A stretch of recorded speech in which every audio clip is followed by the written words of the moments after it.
C'est une décision mûrement réfléchie et qui a reçu l'aval de plusieurs dignitaires au sein du céréal. En effet, avant d'annoncer officiellement son départ de l'équipe nationale des Lions indomptables du Cameroun, André Onana a d'abord tenu à informer la présidence de la République de sa décision pour la plus haute information de Paul Biya. D'ailleurs, après l'échec des Lions indomptables du Cameroun au Qatar, il avait déjà été reçu par le directeur du cabinet civil de la présidence de la République, Samuel Bondo Ayolo, sur instruction de Paul Biya. Mesdames, Messieurs, bienvenue sur cette chaîne YouTube. Si vous êtes nouveau, n'hésitez pas à vous abonner et surtout cliquez sur la cloche de notification pour ne rater aucune nouvelle publication. Dans le dossier qui a été transmis au chef de l'État, André Onana informe la présidence de la République qu'il ne peut plus rester au sein des Lions indomptables parce qu'il craint pour sa propre vie. Il décide de se retirer. Plus grave, il fait savoir qu'après avoir rejoint son club, l'Inter de Milan, Samuel Eto'o a tenté d'utiliser ses relations au sein du club pour que l'un des meilleurs gardiens du but de l'Afrique soit sanctionné par son club. L'Inter de Milan n'a donné aucune suite aux manœuvres du président de la FECAFOOT. Dans ces circonstances et ce climat surchauffé, André Onana a fait savoir au Palais de l'Unité que la mission d'une fédération est de protéger les joueurs et non de chercher à les nuire. Il a indiqué que pour sa sécurité et l'équilibre de sa famille, il a pris la difficile décision de renoncer aux Lions indomptables du Cameroun. Le 23 décembre 2022, André Onana a informé l'opinion publique nationale et internationale qu'il mettait fin à sa carrière internationale.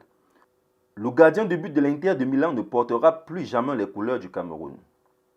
Visiblement, l'affaire d'indiscipline évoquée par la FECAFOOT est plus grave qu'on ne l'imaginait.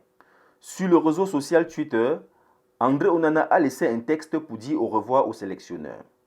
Il écrit en ces termes: « Je me souviens comment nous vivions les matchs avec toute la famille. Seuls les Camerounais peuvent comprendre ce que cela représente de pouvoir un jour jouer pour notre équipe nationale. C'est alors que j'ai commencé à rêver de porter un jour le maillot des Lions indomptables du Cameroun.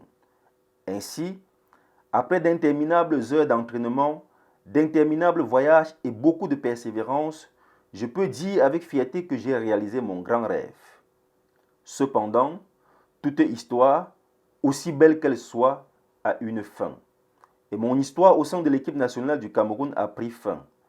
Les joueurs vont et viennent, les noms sont éphémères, mais le Cameroun passe avant toute personne ou joueur. Le Cameroun est éternel.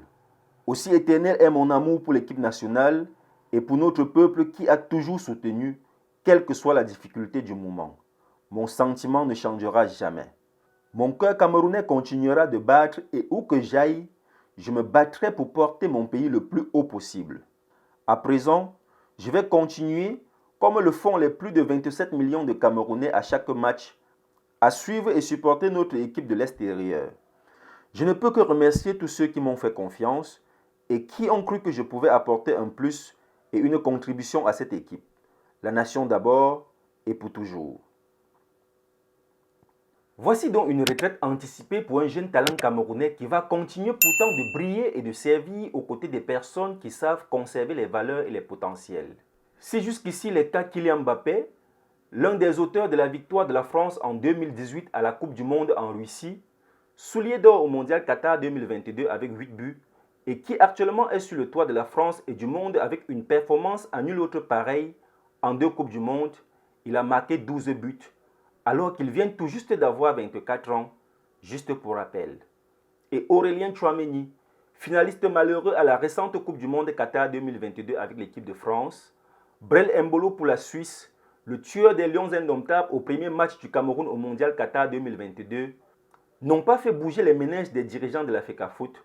Pourtant, ces joueurs, jadis, avaient manifesté leur amour pour l'équipe nationale du Cameroun, malheureusement bloqués par le jeu d'intérêt mafieux qui règne dans la tanière.